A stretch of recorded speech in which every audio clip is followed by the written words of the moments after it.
Di sudut pesantren Al-Ikhlas, ketika senja mulai luruh dan lampu-lampu neon di koridor asrama mulai berkedip, ada satu pemandangan yang selalu berulang. Antrean panjang santri di depan satu-satunya telepon umum di dekat kantor pengurus.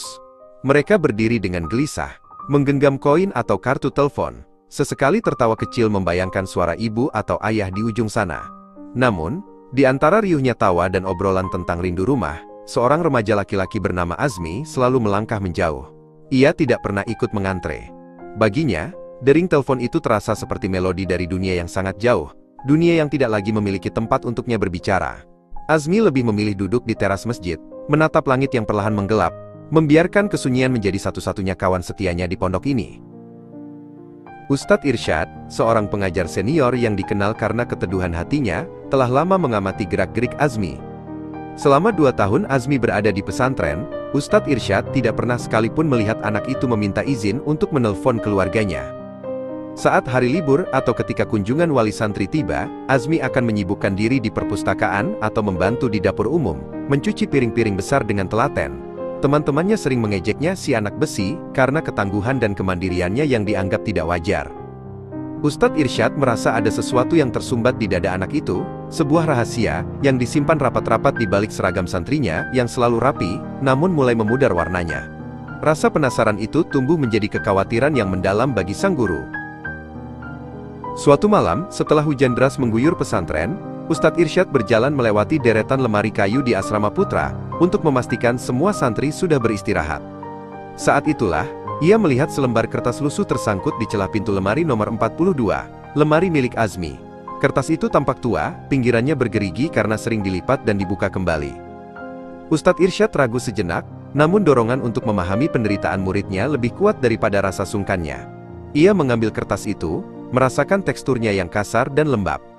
Di bawah cahaya lampu asrama yang remang, ia mulai membaca tulisan tangan yang miring dan penuh tekanan, seolah penulisnya mencurahkan seluruh tenaga ke dalam setiap hurufnya. "Ibu, hari ini aku hafal surat Al-Mulk," begitu bunyi kalimat pertama. Ustadz Irsyad tertegun.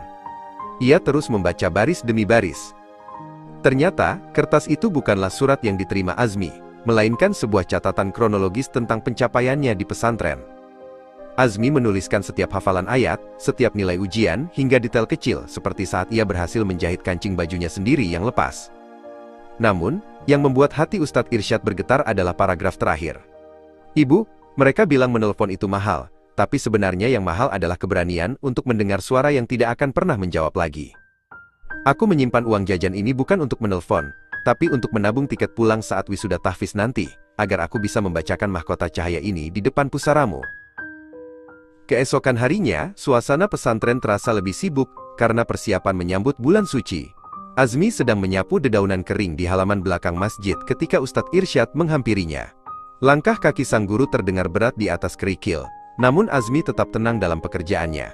Ustadz Irsyad tidak langsung bicara tentang kertas itu.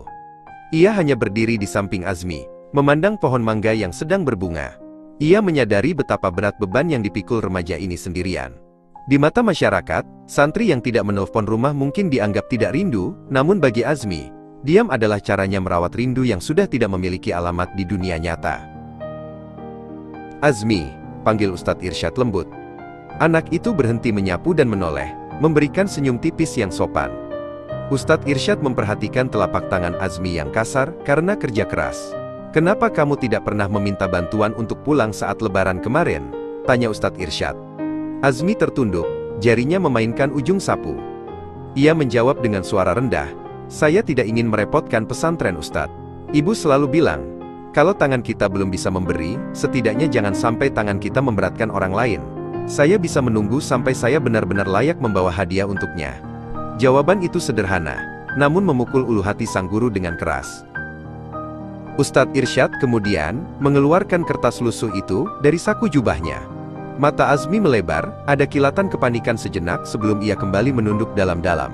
"Maafkan saya karena membaca tanpa izinmu, Nak," ujar Ustadz Irsyad dengan suara bergetar. "Tapi ketahuilah, suaramu tidak perlu kabel telepon untuk sampai ke langit. Ibu kamu pasti mendengar setiap ayat yang kamu lantunkan.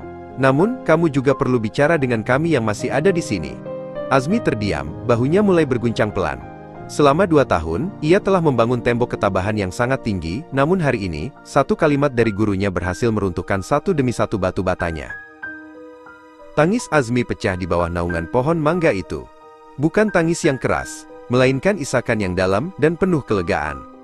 Ia menceritakan bahwa ibunya meninggal dunia tepat seminggu sebelum ia berangkat ke pesantren, dan ayahnya sudah lama tiada. Ia tidak ingin dianggap lemah oleh teman-temannya, jadi ia menciptakan citra sebagai santri yang tidak butuh siapa-siapa. Ia mengumpulkan setiap koin yang seharusnya digunakan untuk menelpon, untuk ditabung demi mewujudkan janji terakhirnya pada sang ibu, menjadi penghafal Al-Quran. Kertas-kertas lusuh itu adalah cara dia menelpon ibunya, berbicara lewat tulisan karena suara fisiknya tidak sanggup lagi mencapai telinga yang telah tertutup tanah.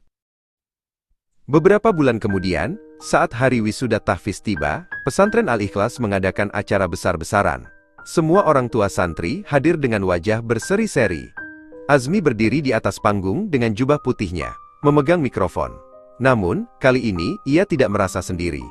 Di barisan paling depan, Ustadz Irsyad duduk sebagai wakil orang tua bagi Azmi. Saat Azmi melantunkan ayat-ayat suci, dengan suara yang merdu dan penuh penghayatan, seluruh hadirin terdiam. Suara itu bukan sekadar hafalan, melainkan sebuah surat cinta yang akhirnya dikirimkan secara langsung ke arsy Tuhan. Azmi membuktikan bahwa kesunyian yang selama ini ia pelihara bukanlah sebuah kekosongan, melainkan sebuah persiapan untuk gema yang lebih besar. Cerita tentang Azmi dan surat lusuhnya menyebar ke seluruh penjuru pesantren, menjadi pengingat bagi santri lain bahwa rumah bukan hanya soal alamat atau suara di ujung telepon. Rumah adalah tentang janji yang ditepati dan doa yang tak putus-putus.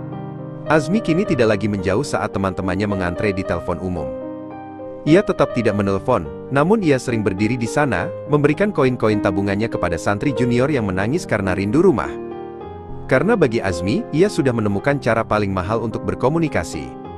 Melalui ketulusan yang tidak memerlukan pulsa, hanya memerlukan hati yang lapang untuk selalu mengingat mereka yang telah mendahului.